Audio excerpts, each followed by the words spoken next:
Shalom, selamat pagi Bapak Ibu yang kekasih. Senang rasanya kita berjumpa kembali meskipun secara online, saudara ya.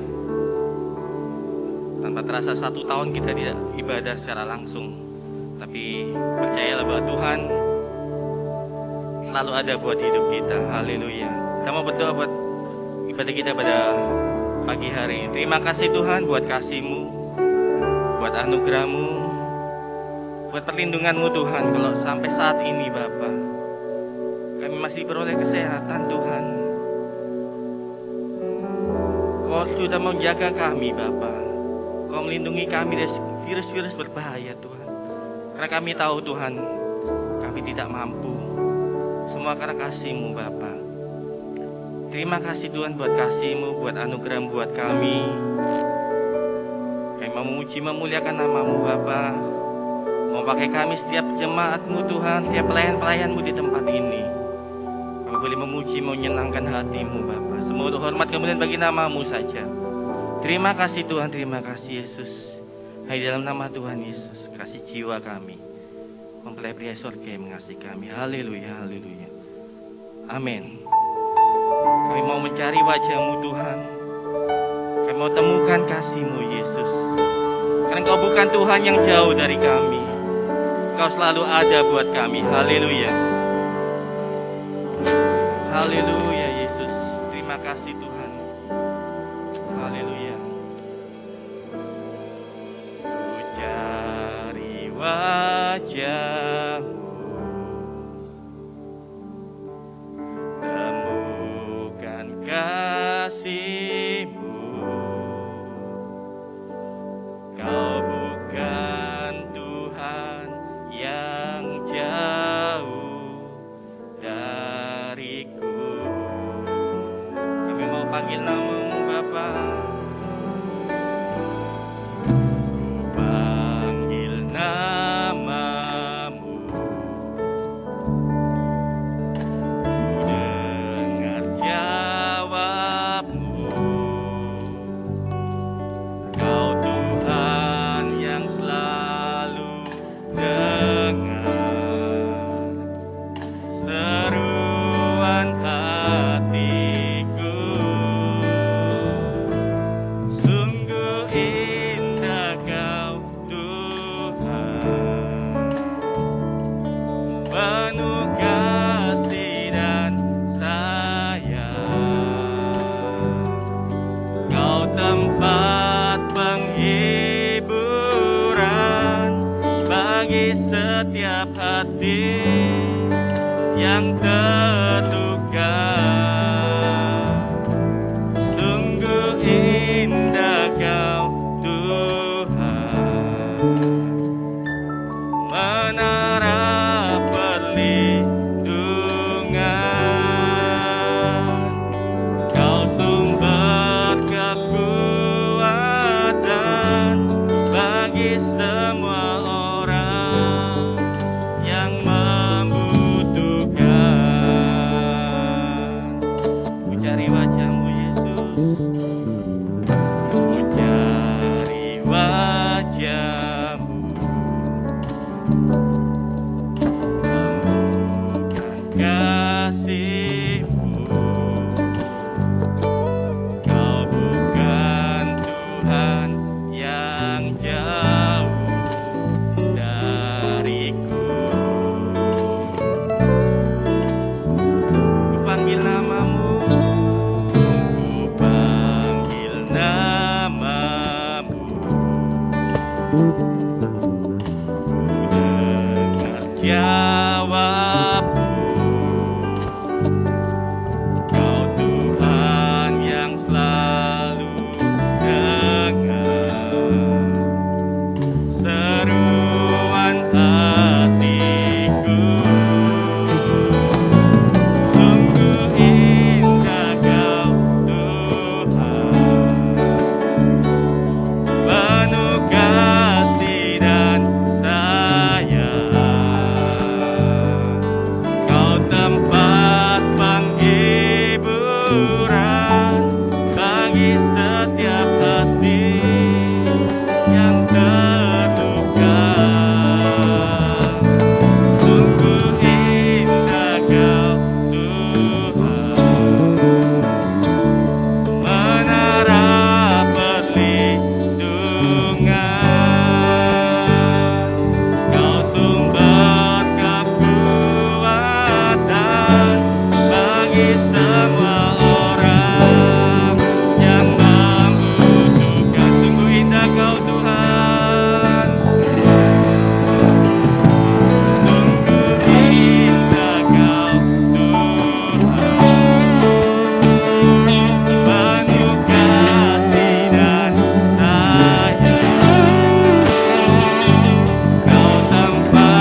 setiap hati yang terluka.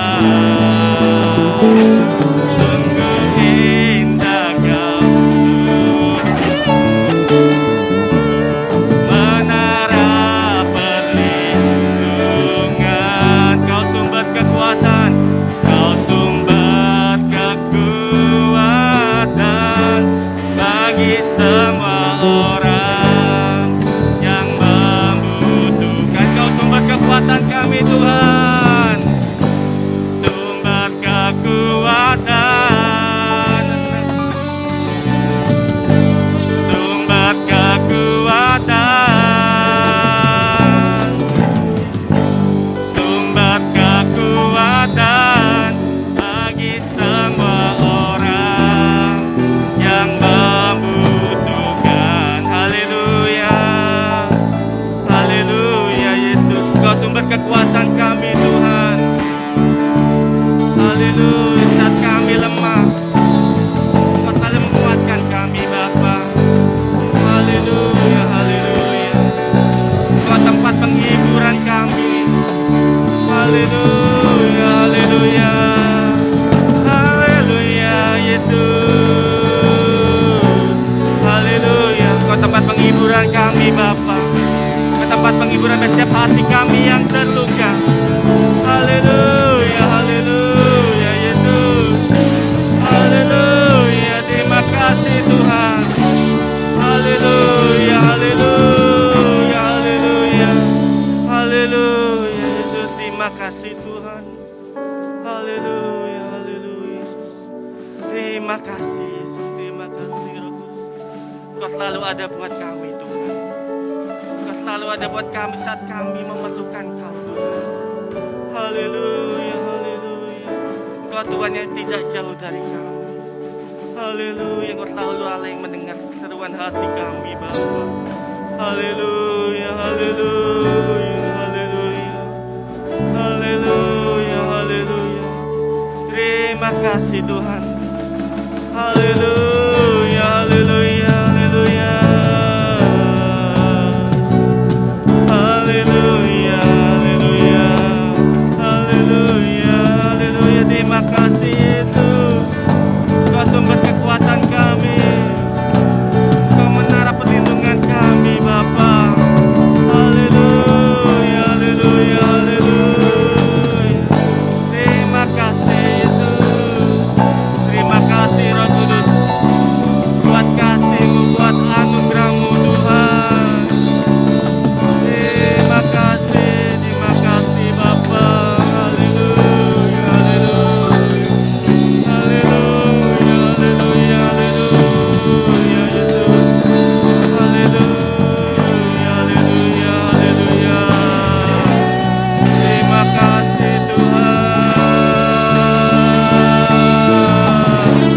Haleluya, Kau selalu ada buat kami Tuhan. Kau selalu ada di setiap kehidupan kami, di setiap musim kehidupan kami. Kau selalu ada Bapa. Haleluya, haleluya. Kau selalu ada buat kami Tuhan. Kau ada bersama kami Yesus. Haleluya, haleluya, haleluya Yesus. Engkau ada bersamaku di setiap musim hidupku. Tak pernah Kau biarkan ku sendiri.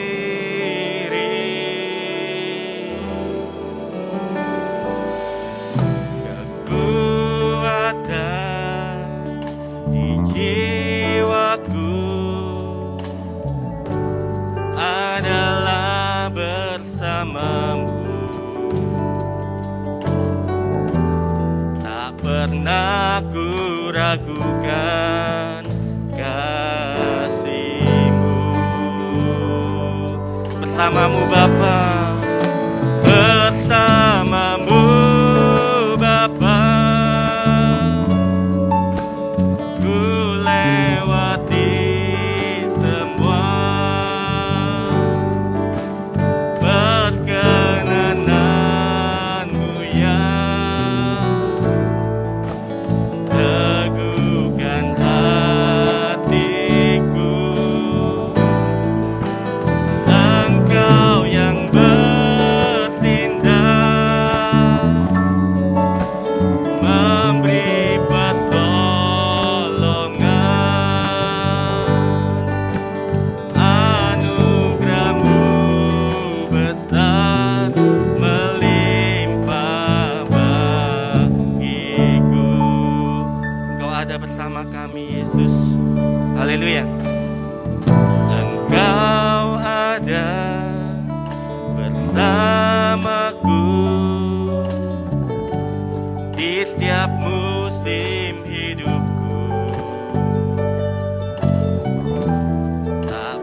biarkan ku sendiri.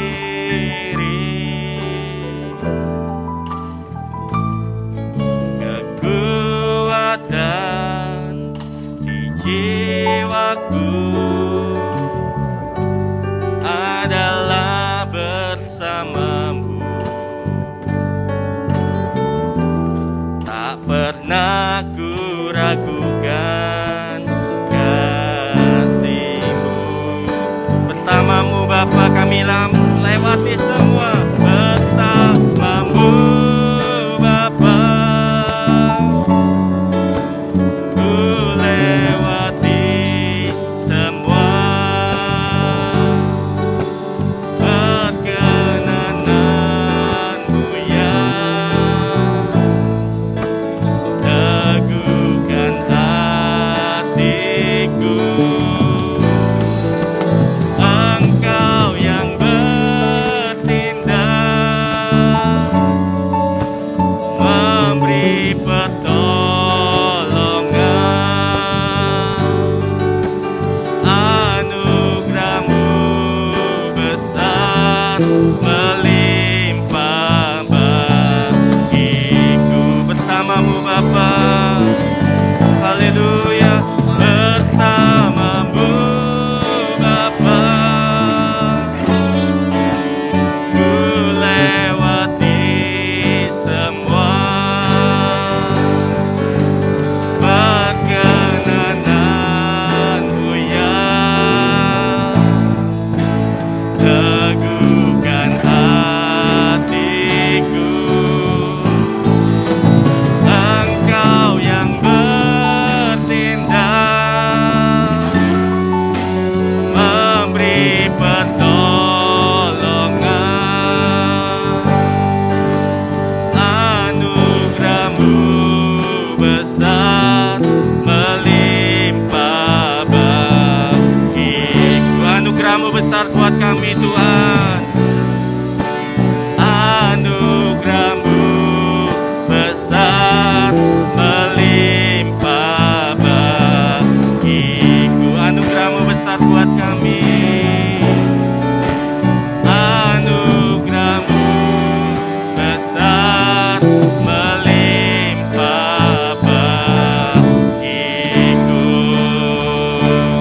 Haleluya Yesus. Haleluya, haleluya. Kami bersyukur Tuhan untuk pujian yang sudah kami berikan kepadamu. Kami menyerahkan kehidupan kami ke dalam tangan-Mu. Sebentar kami akan mendengarkan firman-Mu. Ini hamba-Mu yang penuh kekurangan, kelemahan, keterbatasan. Roh Kudus akan mengurapi hamba-Mu, menyampaikan isi hati-Mu ya Tuhan. Berbicara Tuhan, kami siap menerima firman-Mu di dalam nama Yesus. Haleluya. Amin. Shalom, selamat hari Minggu Bapak Ibu Saudara yang dikasihi oleh Tuhan. Sudah 1 tahun pandemi berlalu. Kita sudah menjalani gaya hidup yang seperti ini. Tapi pertanyaannya adalah, coba 1 tahun ini bagaimana hidup rohani kita? Bagaimana hidup kesalehan kita? Nah, hari ini memang firman Tuhan akan berbicara kepada kita semuanya tentang kesalehan hidup. Kesalehan hidup. Nah, dalam perjanjian lama dan perjanjian baru, sebagai orang yang percaya, kita disebut orang saleh. Nah, saudara mesti ngerti ya, orang saleh itu ditunjukkan dengan gaya hidup. Nah, Tuhan Yesus menjelaskan dalam Matius pasal 6 tentang kesalehan hidup ini dengan 3 hal. Yang pertama bicara tentang sedekah. Bicara tentang sedekah, Matius 6 ayat 2 sampai 4. Lalu bicara tentang doa. Kesalehan itu ditunjukkan dengan sedekah, dengan doa. Nah, hari ini kita fokus doa. Dan yang ketiga tentang berpuasa. Nah, ingat ya. Jadi gaya hidup saleh itu ditunjukkan dengan 3 hal. Kita memberikan sedekah, memberikan persembahan. Kita memberikan doa kita punya hidup doa yang baik. Dan kita punya gaya hidup berpuasa yang bagus. Tapi ingat, saudara bersedekah, persembahan, saudara kusyuk berdoa, saudara berpuasa, tidak menyelamatkan saudara masuk surga. Hanya anugerah Yesus. Hanya anugerah di dalam Yesus yang menyelamatkan saudara. Berarti gini, buat apa kita hidup saleh? Kita hidup saleh karena kita sudah diselamatkan oleh Tuhan. Nah pertanyaannya, 1 tahun ini bagaimana hidup saleh kita? Nah kebanyakan dari kita pasti akan berani berkata bahwa oh saya masih tetap. Apakah betul apa salah? Nah ada namanya bilangan research yang mengadakan survei research dan mengatakan bahwa hampir 30-40% orang Kristen sudah mulai berubah. Bahkan yang rohani, yang sungguh-sungguh dalam Tuhan semakin rohani, yang biasa-biasa Tuhan semakin terpuruk. Itu sebabnya hari ini firman Tuhan akan berbicara kepada kita tentang kesalahan hidup dalam doa. Mari kita buka Alkitab kita, Injil Matius pasal yang ke-6. Injil Matius pasal yang ke-6, ayat yang ke-5 dan ayatnya yang ke-6. Akan saya bacakan ya. Injil Matius pasal 6 ayat 5 dan 6. Dan apabila kamu berdoa, janganlah berdoa seperti orang munafik. Mereka suka mengucapkan doanya dengan berdiri dalam rumah-rumah ibadat dan pada tikungan-tikungan jalan raya, supaya mereka dilihat orang. Aku berkata kepadamu, sesungguhnya mereka sudah mendapat upahnya. Tetapi jika engkau berdoa, masuklah ke dalam kamarmu, tutuplah pintu dan berdoalah kepada Bapamu yang ada di tempat tersembunyi. Maka Bapamu yang tersembunyi akan membalasnya kepadamu. Nah, yang pertama, hidup saleh, kesalehan yang kita tunjukkan dengan berdoa. Dari ayat 5 dan ayat 6, Injil Matius pasal 6. Doa itu adalah hubungan pribadi. Hubungan privat kita dengan Tuhan. Apabila kamu berdoa, janganlah berdoa seperti orang munafik. Tahu enggak apa itu? Dalam istilah Alkitab kita, Alkitab ini perjanjian baru ini, tulis dalam bahasa Yunani. Nah kata munafik itu satu kata yang menggambarkan seorang aktor, seorang aktris yang sedang melakukan drama di panggung. Jadi kata munafik itu kadang-kadang dipakai istilah seperti orang yang sedang memakai topeng. Wow, kalau kita membayangkan ya, pakai topeng, siapa itu? Orang itu sedang memerankan yang bukan dirinya sendiri. Kayak gini aja lah ya. Ibu-ibu kan suka drama Korea. Nah ini misalnya ya. Nah ibu-ibu kalau lihat drama Korea, ya pasti nomor satu, orangnya ganteng. Aduh gantengnya. Saya tidak bicara ganteng. Saya bicara actingnya. Orang itu sedang memerankan orang lain. Bicara, bertindak, bisa merasakan perasaan orang yang sedang dia jalani perannya. Dan aktor itu tujuannya adalah buat orang terkagum-kagum. Wow. Apa buktinya? Ibu-ibu bisa nangis. Kenapa? Hai kita hanyut. Nah ingat, gini aja. Contoh ya, kalau kita punya anak. Saya masih ingat waktu kecil dulu. Sinyo saya, anak saya minta, Pak aku minta ini. Enggak dikasih. Karena kita tahu itu yang dia minta itu bukan sesuatu yang baik. Nah, dia lalu waktu dia nangis kita tinggal, tapi diintip dari jauh, nangisnya berhenti. Betul ya. Lalu pura-pura kita lewat, wah suaranya menangisnya lebih keras lagi, wah kepingin dilihat, tapi tidak ada. Mungkin seperti itu. Kesalahan hidup dalam doa bukan seperti orang munafik. Aktor yang sedang memerankan supaya orang terkagum-kagum. Sesungguhnya mereka sudah mendapat upahnya. Ini suatu istilah kuno dalam Alkitab kita. Ingat gini ya. Misalnya saya sedang berbisnis dengan si A. Nah, waktu bisnis dengan si A itu, ketika saya sudah melunasi, saya beli barang ini, misalnya keyboard ini saya. Nah, setelah saya beli, saya akan dikasih tanda pelunasan, kwitansi. Sesungguhnya mereka sudah mendapat upahnya itu apa? Tanda pelunasan secara penuh, mendapat upah imbalan secara penuh. Gini, gampangnya ya. Kalau kita berdoa hanya untuk membuat orang lain kagum, apa upah? Orang lain, upahnya adalah orang lain itu kagum. Beda, Alkitab mengatakan, kalau kita punya hubungan pribadi, kesalehan kita dengan Tuhan, kita tunjukkan, bukan dipamerkan kepada Tuhan, tapi doa itu personal, doa itu pribadi, doa itu hubungan pribadi dengan Tuhan, bukan supaya dilihat orang, bukan dipamerkan kesalehannya. Tadi bagian terakhir kita lihat, Tuhan kasih upah. Jadi doa itu bukan alat untuk memamerkan kesalehan kita. Orang lain lihat, wow. No. Saya kasih ilustrasi ya. Ada anak kecil nangis. Ma, aku beliin sepeda. Kalau sore itu teman-teman main sepeda semuanya. Ya sudah, minta sama papa. Sama papanya berkata, ya sudah nanti. Kalau sudah begitu tahu, berarti tidak. Lalu anak kecil itu ya ikut sekolah minggu online, dengar pujian, dengar khotbah, guru sekolah minggunya berkata apa? Anak-anak mesti berdoa minta mas seperti khotbah ini ya.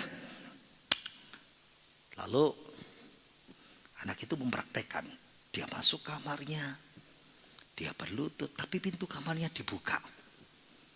Dia mulai berdoa, Tuhan Yesus, suaranya keras. Aku mau sepeda Tuhan, tolong Tuhan. Namanya lewat, dipanggil. Nak, kamu doa itu enggak usah keras-keras. Tuhan pasti dengar. Iya Ma, tahu Tuhan dengar. Tapi kan papa perlu dengar Ma, katanya begitu.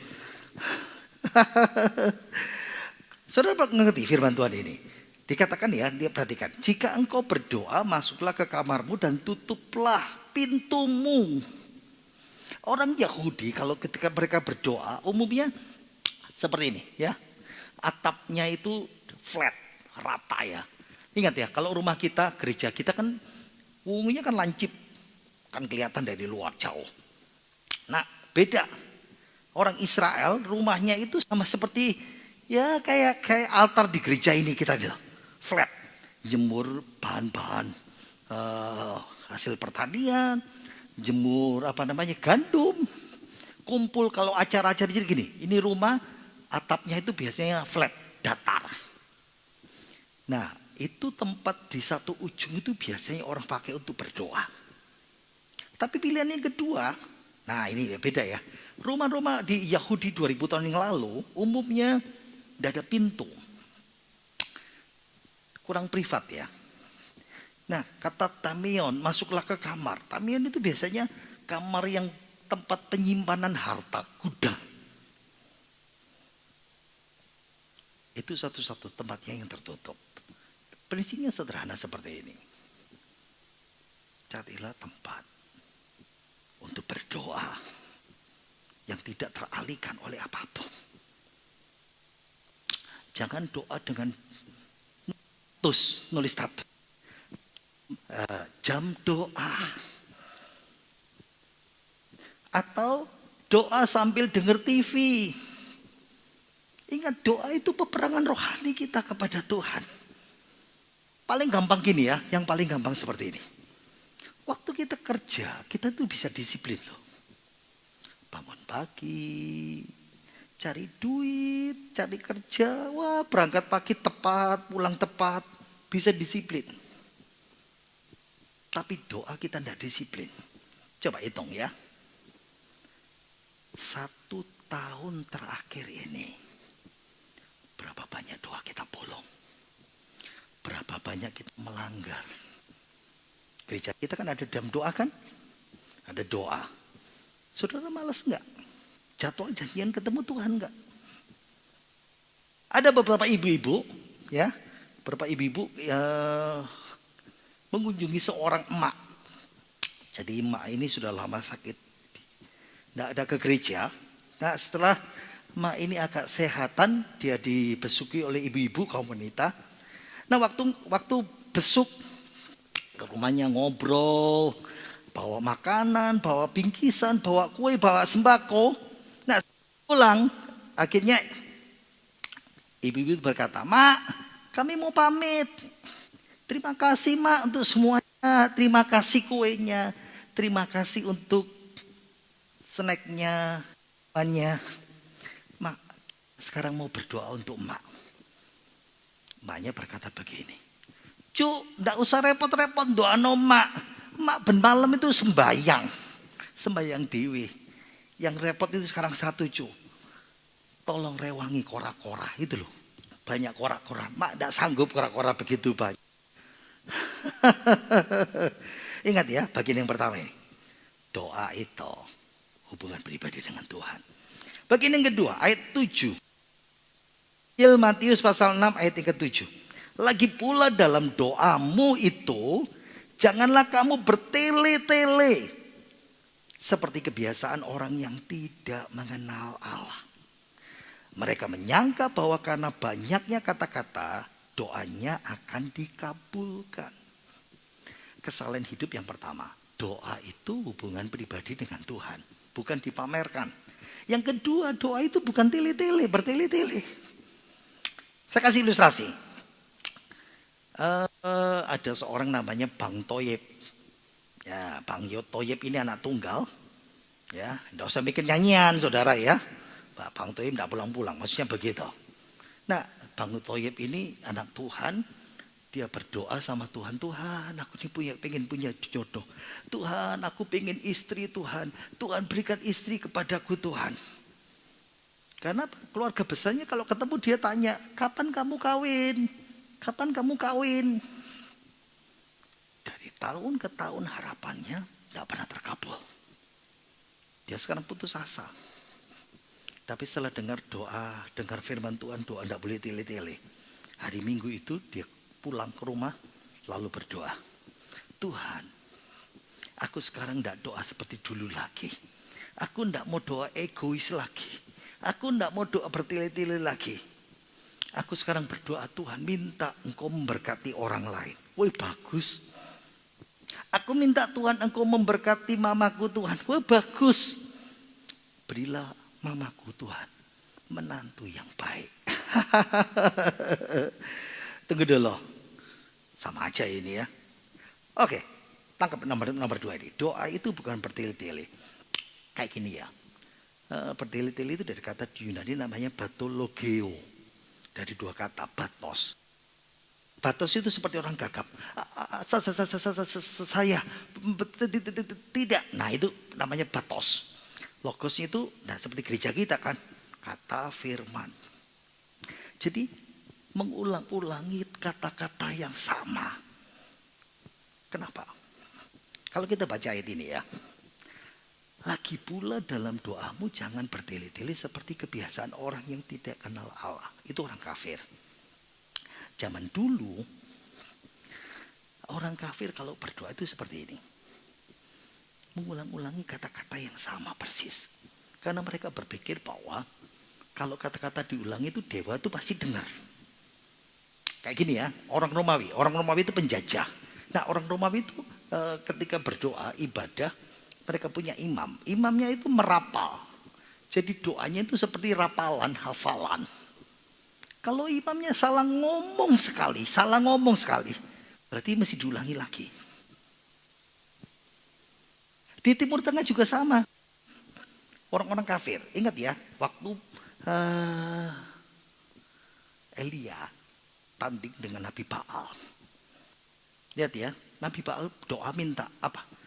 Ngulang-ulangi, ya Baal jawablah kami, ya Baal jawablah kami, ya Baal jawablah kami. Diulang-ulangi dari pagi, siang sampai sore. Nah itu seperti itu. Dan Yesus mengingatkan kepada kita bahwa doa itu bukan seperti ritual rapalan. Ingat ya, hubungan pribadi. Orang kafir mengandalkan ritual. Tapi Allah, dia melihat isi hati kita. Charles Haddon Spurgeon, dia seorang pangeran mimba, dia berkata begini. Doa singkat, terbaik, bernilai seperti kompas yang berharga. Paling kecil ukurannya dalam kapal yang besar. Tapi kompas itu yang menentukan arah kemana kapal itu berjalan. Kesalahan kita di dalam doa itu seperti itu. Pahami. Yang ketiga, ya, kesalehan kita dalam Tuhan, doa kita yang pertama, ingat ya, itu hubungan pribadi. Yang kedua, jangan bertele-tele. Dan yang ketiga, kita baca ayat yang ke-8, yang terakhir. Jadi, Matius 6 ayat 8. Jadi janganlah kamu seperti mereka. Karena Bapamu mengetahui apa yang kamu perlukan sebelum kamu minta kepadanya. Sadari, ini yang ketiga, sadari kemahatauan Tuhan. Allah itu maha tahu. Dia tahu semua yang kita perlu. Banyak orang berkata begini, loh kalau Allah maha tahu ngapain kita berdoa?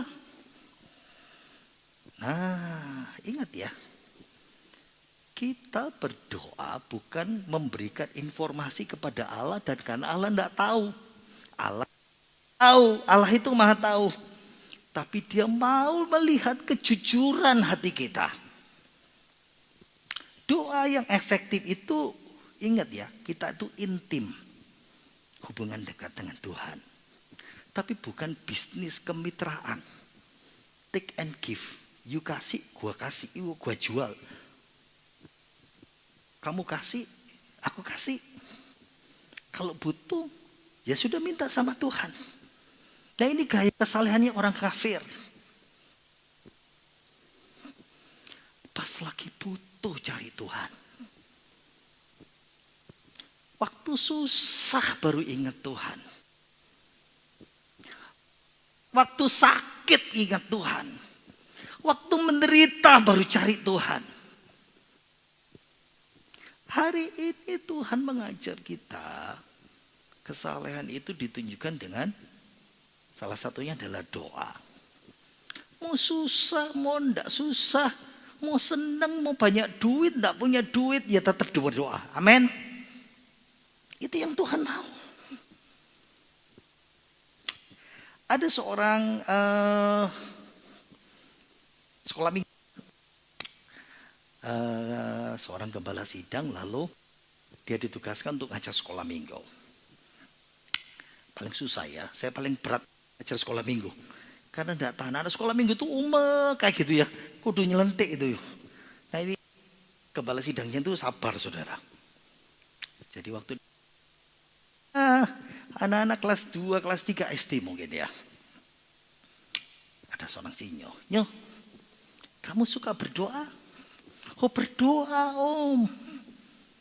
Berdoa tiap hari? Iya om, tiap hari berdoa.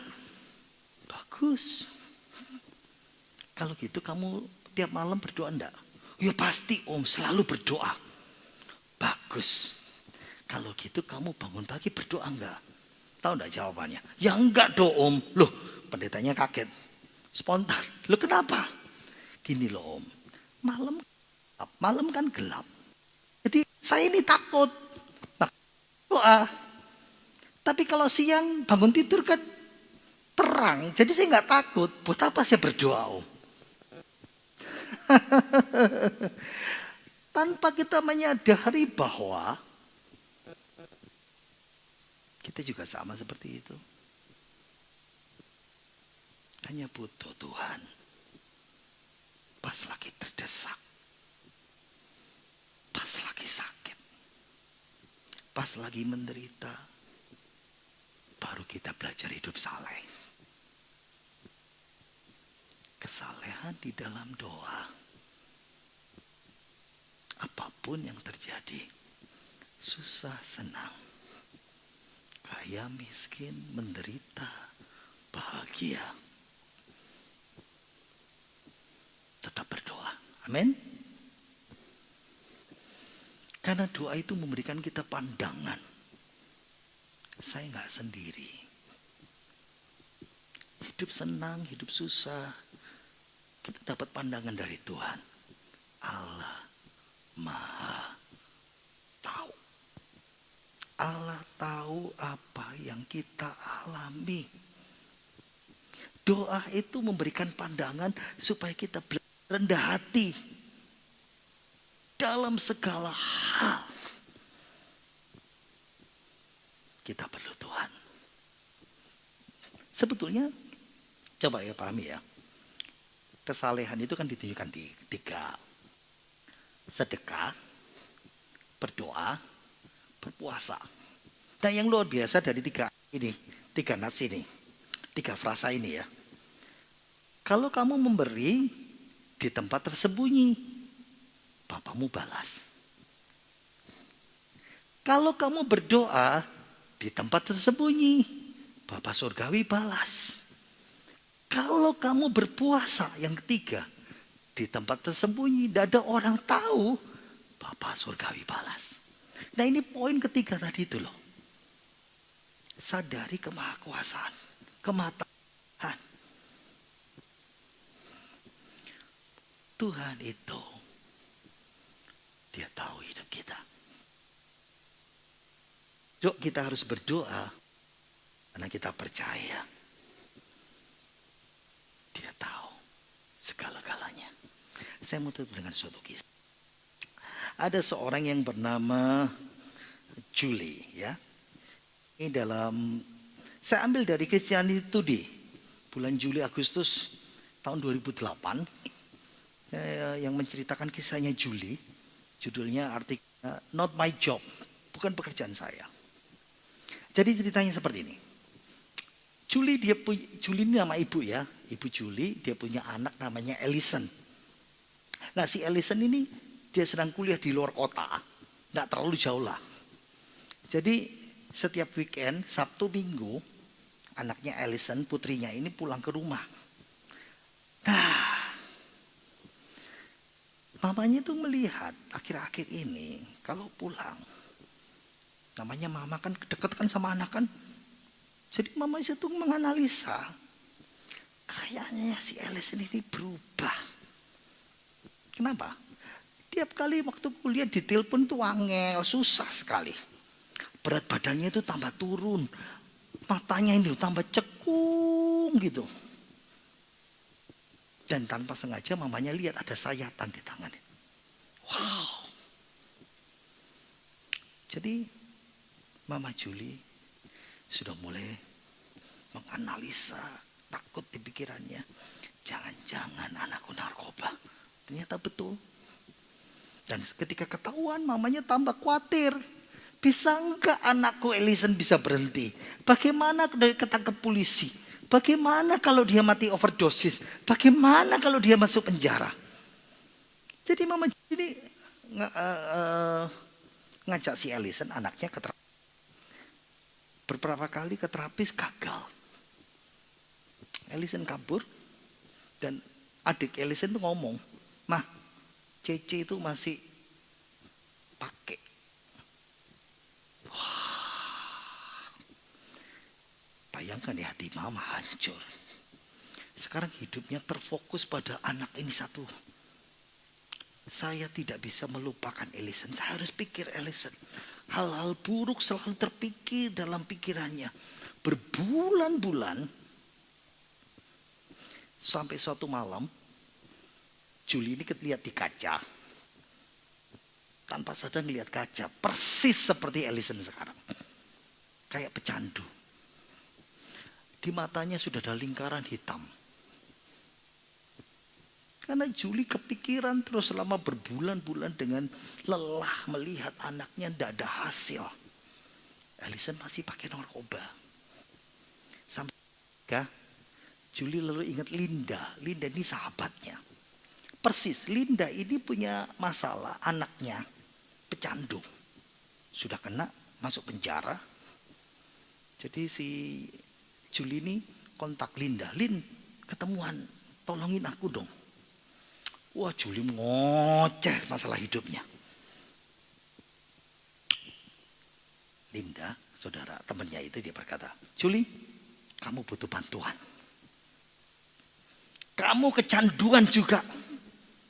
Hei, yang kecanduan itu anakku. Enggak, kamu yang kecanduan. Kamu tahu enggak? Kamu kecanduan dengan khawatir. Kamu kecanduan dengan mengontrol. Aku sudah melewati masa itu. Kamu tahu, kita enggak berkuasa. Kita enggak bisa mengontrol anak kita. Hanya satu. Allah di surga. Bapak kita. Kamu tahu kenapa pecandu minuman keras minum 1 sloki, besok 1 sloki, besok lagi minum? Kamu itu sama. Khawatirmu jadi berbahaya dan adiktif. Ampas damai sejahteramu. Akhirnya Julie mulai cari Tuhan ya. Berdoa. Dan Tuhan berikan damai sejahtera dia malam itu. Dia doa. Tolong saya Tuhan Yesus. Saya tidak bisa melakukan ini tanpamu. Tuhan, this is not my job alone. Tuhan, ini bukan tugasku sendiri. Aku tidak mau khawatir lagi. Aku tidak mau takut lagi. Aku tidak mau kepingin mengontrol lagi, menusuk. 2 tahun Julie berdoa dalam kesalehannya. Dan Tuhan mendengar doa mamanya luar biasa. Hari ini saudara dan saya, kita sudah dengar firman Tuhan. Belajarlah hidup saleh, kembalilah hidup saleh dalam doamu kepada Tuhan. Ingat ya, itu hubungan pribadi. Jangan bertele-tele sama Tuhan. Dan Tuhan itu Maha tahu. Rendahkan hatimu, engkau perlu Tuhan. Engkau enggak sendiri. Tuhan bersama dengan kita. Mari kita berdoa. Bapa kami dalam surga, terima kasih. Engkau sudah memberkati kami dalam ibadah kami. Dalam pujian kami, dalam penyembahan kami. Dan sebentar kalau kau berikan persembahan kepadamu, kiranya boleh dipakai untuk kemuliaan namamu. Engkau juga memberkati kehidupan kami. Engkau juga memberkati gereja kami Tuhan. Terima kasih untuk firman-Mu yang sudah boleh menjadi berkat buat kami. Ajarkan kami kembali lagi hidup saleh dalam doa kami kepada Tuhan. Orang kami yang sudah kendor, kami yang sudah jauh, kami yang sudah melupakan doa jam-jam doa kami. Biarlah kami kembali kepadamu Tuhan. Terus kami berdoa buat gereja kami, gereja Logos, dari Ibu Gembala Yusuf, majelis-majelis pembela sidang, pelayan-pelayan Tuhan, jemaatmu semuanya. Engkau jaga dan pelihara. Dan kami percaya Tuhan berkat-Mu boleh menyertai kami semuanya. Mari kita buka tangan kita. Kita mau terima berkat dari Tuhan kita Yesus Kristus. Kiranya rahmat sejahtera dan damai daripada Tuhan Yesus Kristus, dari kasih sayang daripada Tuhan Yesus menyertai hidup saudara dan saya mulai hari ini dan sampai selama-lamanya. Terimalah berkat melimpah dari Bapa Putra Kudus, memberkati hidup saudara dan saya, memberkati rumah tangga kita, memberkati usaha pekerjaan toko karir dan proyek kita, Berkati anak cucu menantu kita. Berkati studi masa depan anak-anak kita. Berkati hidup kita mulai hari ini dan sampai selama-lamanya. Kiranya berkat dari mempelai surgawi Tuhan Yesus ada di tengah-tengah kita. Dalam nama Tuhan Yesus. Dan kita semua yang percaya berkata, amin. Hari Minggu Tuhan Yesus memberkati kita semuanya.